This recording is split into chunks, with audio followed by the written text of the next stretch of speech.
আসসালামু আলাইকুম, কেমন আছেন আপনারা সবাই? আশা করছি ভালো আছেন। আলহামদুলিল্লাহ আমিও ভালো আছি। তো সকালবেলা উঠে ভাত ভাজা করে নিতেছি। এই ভাত ভাজা দিয়ে আমি আর ইয়ালিফে সকালে নাস্তা করে নিব। তারপরে আল্লাহ দুপুরে কী রান্না করব সেইটার আয়োজন করব। বাহিরে অনেক বৃষ্টি হইতেছে, বাহিরে যাওয়ার মতো কোনো অবস্থা নাই, তাই আর কি ভাত ভাজা দিয়ে নাস্তা সাইডে নিতেছি। যেহেতু ইয়ালিফের আব্বু নাই তাই রুটি আর বানাইলাম না, একটু অলসতা করলাম আর কি। আর ইয়াফি আলিফ দুইজনই উঠে গেছে, তো এটা দিয়ে নাস্তা করব। তো আমি এখানে ছোট চিংড়ি মাছ নামাই নিছি। গুঁড়া চিংড়ি মাছ অনেক আগে আনছিলাম, এগুলো একটু একটু করে খাইতেছি, কারণ আলিফের আব্বু গুঁড়া চিংড়ি মাছ খায় না, মানে চিংড়ি মাছ খায় না, আমিই খাই। এর জন্য আর কি একটু একটু করে রান্না করি। চিংড়ি মাছ দিয়ে এই যে এখানে আলু কুচি করে নিছি, আলু দিয়ে মানে মাখা মাখা একটা ঝোল করব। আলুগুলো ধোয়া হয় নাই। আর এই যে চিংড়ি মাছটাও ভিজাই নিছি। আর এইখানে আমি বাই করে নিছি মাসকলার ডাল ইয়ালিফের জন্য। ইয়ালিফ মাসকলার ডাল অনেক পছন্দ করে, তা ওর জন্য একটুখানি রান্না করব, মানে অল্প পরিমাণ, যেন আজকে মানে 1-2 বার খাইয়ে শেষ হয়ে যায়। এই মাসকলার ডালটাই পুরো বয়মটা ভরা, আমার শাশুড়ি মা দিছে গ্রাম থেকে। শুধু মাসকলার ডাল না, এই শীতের মধ্যে ডালের বড়ি, মাসকলার ডাল আর বিভিন্ন জিনিস তৈরি করে দেয়। তো খুবই অল্প পরিমাণে নিয়ে মশলা টশলা দিয়ে মাখায় রাখবো, যদি ডালটা ফুলা যায় রান্নাটাও তাড়াতাড়ি হয়ে যাবে এই কারণে। তো এই যে ডালগুলো আমি নিয়ে নিলাম, অল্প একটুই নিলাম। এগুলাই এই এতটুকু পরিমাণ ডালি অনেক হয়ে যাবে ফুইলা, এতটুকু পরিমাণ ডালি ফুইলা অনেক হয়ে যাবে। তার বাকিগুলো আমি এগুলো রেখে দিব। আমি এই ডালটা কিন্তু গেল বছরের ডিপ ফ্রিজে সংরক্ষণ করে রাখছি, আর এটা আমি অনেক দিন খাইতে পারবো। আপনারা অনেক কিছুই দেখেন, অনেকগুলা, এই যে দেখেন অনেক, এই যে এতটুকু ডালি আমি নিব, এতটুকু ডালি ফুইলা অনেকগুলো হয়ে যাবে। আর এগুলো আমি রেখে দিব। এই ডালটা কিন্তু গেল বছরের মাসকলার ডাল, বড়িও আছে আমার কাছে, অনেকগুলো দিছিল। এই যে দেখেন কত বড় বয়ামের মধ্যে আমি রাখছি। আমি আসলে অসুস্থ ছিলাম, সিজার হয়েছিল, যার কারণে খাওয়া হয় নাই। এখন এই যে ঠান্ডা পড়ছে, বৃষ্টি এই কারণে খাবো আর কি। তো ইয়ালিফ এই ডালটা অনেক পছন্দ করে। তো এই মাসকলার ডালের সাথে কিছু মশলা দিব, সামান্য কিছুই মশলা লাগবে, রান্না করতে তেমন কিছু লাগে না। তো আমি এখানে দিয়ে দিতেছি সামান্য হলুদের গুঁড়া। আর কালকে আমি ব্লেন্ডারে মরিচের গুঁড়া ব্লেন্ড করছিলাম, তো ব্লেন্ডার ধোয়া পানি, এই পানি অনেক মরিচ ঝাল, তো এইখান থেকে আমি কিছু দিয়ে দিতেছি। এটা দিয়ে আজকে রান্না করব। মরিচের বাটার বাই করলাম না, এটা ব্লেন্ডার ধুয়ে রাখছিলাম। তো এই যে দিয়ে দিলাম, বেশি ঝাল দিব না, ইয়ালিফ খাবে যেহেতু। আর দিয়ে দিতেছি সামান্য আদা রসুন, আর পরিমাণ মতো লবণ দিয়ে দিব। এই যে পরিমাণ মতো লবণ দিয়ে দিলাম। এটা দিয়ে এখন আমি পানি দিয়ে গুলাবো এটাকে। তো এই যে আমি পানি দিয়ে দিতেছি, এই জাস্ট পানি দিয়ে এটাকে আমি একটু গুলাবো, গুলায় রাখবো যাতে ডালটা একটু ফুলা যায়। আমি যেভাবে রান্না করি আমি সেভাবেই শেয়ার করতেছি, সবাই যেরকমভাবে রান্না করে সেইটাও না, আমি এভাবেই খাই। তো পরে এই যে গুলানোর পরে আমি এটাকে রসুন, জিরা এবং পেঁয়াজের একটু বেরেস্তার মতো করে তারপরে বাগার দিয়ে দিব। আমি কীভাবে রান্না আপনাদের দেখাবো ভিডিওটা। তো এই যে পানি দিয়ে দিলাম, দিয়ে এটাকে একটু মিক্স করে নিই।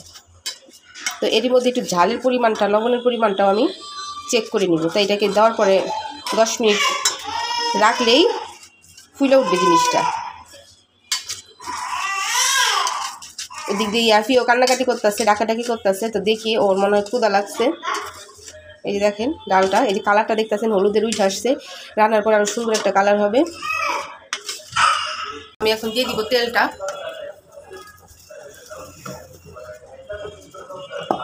বেশি পরিমাণে তেল দিলাম। এই যে আমি এখানে রসুন, পেঁয়াজ আর তেজপাতা রাখছিলাম, তো এইগুলো দিয়ে এখন রান্না করব।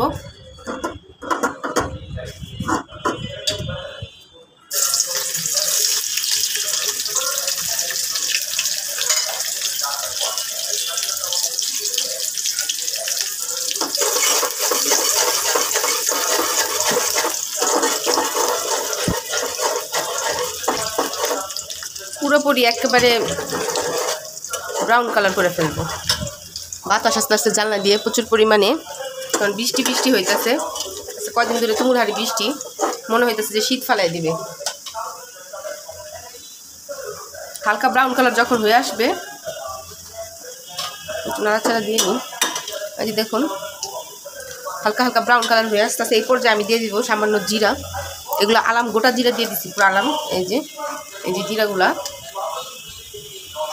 দিয়ে দিছি, সামান্য পরিমাণে জিরা দিলাম। এই যে দেখেন কালারটা কিন্তু চেঞ্জ হয়ে আসতেছে, এই যে তো ব্রাউন কালার হয়ে আসছে। এখন এই যে আমি ডালটা করে রাখছিলাম, দেখেন ডালটা কি পরিমাণ ঘন হয়ে গেছে। এই ডালটা আমি দিয়ে দিলাম, পুরোপুরি ডালটা আমি এখানে দিয়ে দিলাম। এখন এটা অনবরত নাড়তে থাকবো।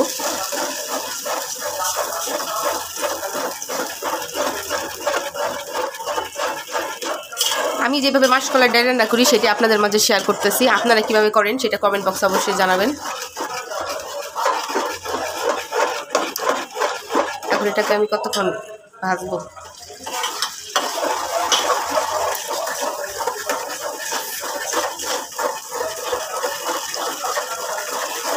এক্সট্রা যে পানি আছে সেই পানিটা শুকায় ফেলবো।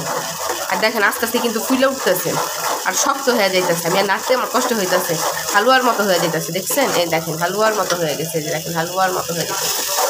আমি নাড়তেই থাকবো।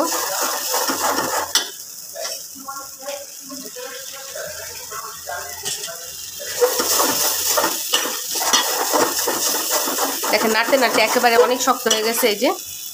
তো এই পর্যায়ে আমি দিয়ে দিলাম পানি। আমি যতটুকু ডাল রাখবো অতটুকু পানি দিয়ে দিলাম। এখন এটাকে নাড়ায়া 3-4টা বলক আনাবো, তাইলে আমার ডালটা তৈরি হয়ে যাবে।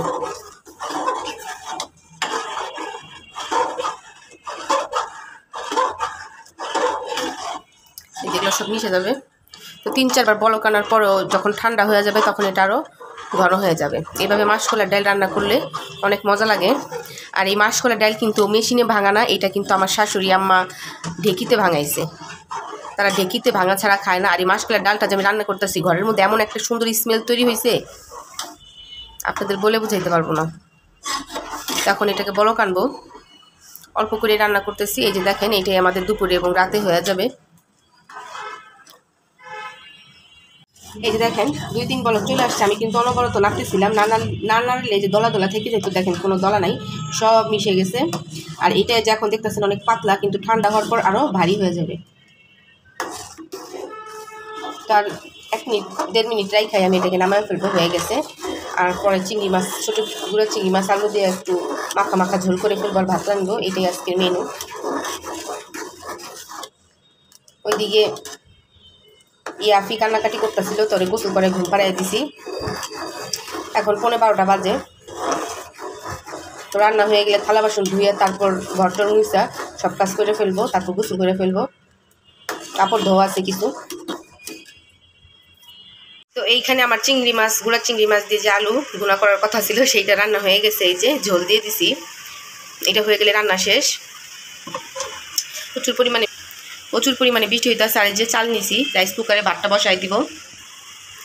এই যে দেখেন প্রচুর পরিমাণে বৃষ্টি হইতেছে। এই সাইডটায় দাঁড়াইলে যে টিনের উপর যে বৃষ্টির ঝিমঝিম শব্দটা, এটা অনুভব করা যায়। আগে আমাদের টিনের ঘরে ছিল, তো তখন এই বৃষ্টির সাউন্ডটা অনেক উপভোগ করতাম। এখন আর সেটা নাই, তবে এইখানে দাঁড়াইলে বোঝা যায়। আমার মনে হয় বৃষ্টিটা এখন শীত ফালাবে। এই যে দেখেন কি বৃষ্টি পড়তেছে, ভালো লাগে বৃষ্টির সাউন্ড এখানে দাঁড়ায় শুনতে। অনেক বৃষ্টি হইতেছে, প্রচুর পরিমাণে বৃষ্টি হইতেছে।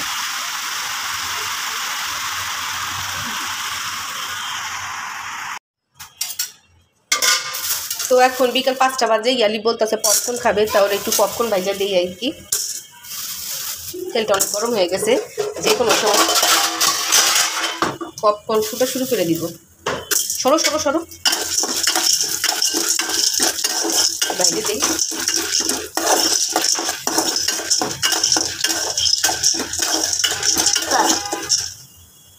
এখন ঢাকা দিয়ে দিই, পপকর্ন হয়ে দিব। তো চুলাটা নিয়ে বেড়ে দিছি, পপকর্ন তখন ভাজলাম। তো দেখি এই যে দেখেন খুব সুন্দর পপকর্ন ভাজা হয়ে গেছে।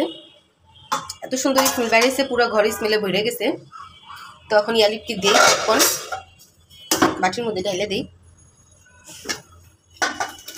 দেখেন কত সুন্দর করে ভাজা হয়েছে, আর ভিতরে 2-1টা আর কি রয়ে গেছে। তো এখানের উপর একটু লবণ আর চাট মশলা ছিটাই দিব, খাইতে আরও মজা লাগবে। তো আজকের ভিডিও এই পর্যন্তই। ভিডিওটি ভালো লাগলে একটা শেয়ার দিয়ে দিন, লাইক করে দিন, আর যারা চ্যানেলটি দেখতেছেন তারা সাবস্ক্রাইব করে দিন, আর যারা পেজে আছেন তারা পেজকে ফলো করে দিন। তো আজকের ভিডিও এই পর্যন্তই। সবাই ভালো থাকবেন, সুস্থ থাকবেন। আল্লাহ হাফেজ।